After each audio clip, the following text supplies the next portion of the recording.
On This Week in Galnet News with Exigeous, our leading stories are the vanishing and presumed death of Riri McAllister, otherwise known as Nexus. Jarl Toredo has resigned from Unchained, and additional members of the Far God Cultists have been arrested. After being shot last week, Riri McAllister has vanished and presumed dead after the medical transport taking her from her trial on Turner's World for crimes as Nexus. Deputy Inspector Mara Klatt made this statement. Having lost contact with the vessel, we dispatched ships to its last known location. We found only debris, suggesting the ship was attacked and either vaporized or hijacked. Either way, we assume the transport's crew to be dead. This may have been another act of vengeance from those affected by the League's fanaticism. Alternatively, someone connected to the League may have wanted to silence McAllister to prevent her from revealing information. It's also plausible that this was a rescue mission, and that McAllister was liberated by surviving members of the League. Mara Klatt went on to say that the League is no longer considered a threat, and as such the investigation task force has been disbanded. Currently, Riri McAllister has been listed as missing rather than dead, although it's feared she may one day return. Up next, Yael Toredo has resigned from Unchained, the anti-slavery organization he founded with Princess Aisling Duvall. We can confirm that Yael Toredo has officially resigned from his position as co-chief executive officer, effective immediately. Princess Duvall remains our patron and CEO.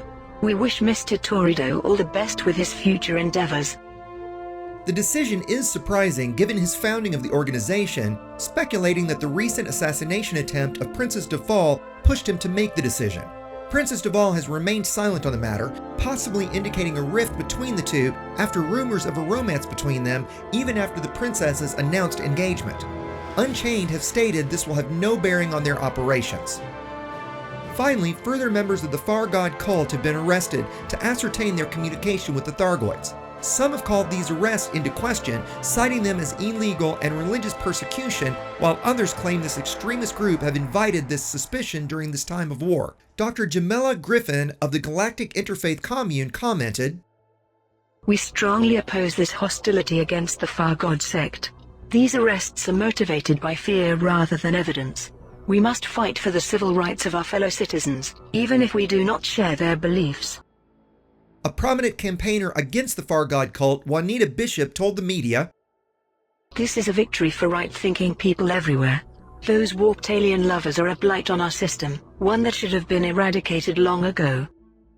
Finally, Senior Agent Mika Wyfield of the FIA stated, "This operation is purely a security matter. Under federal law, any action that undermines enemy activity during wartime is legal, including the suspension of civil liberties. We are expanding our investigation to include all members of this organization and anyone with a connection to it." This has been Galnet News with Exigeous. Remember to fly dangerously, and thank you for tuning in.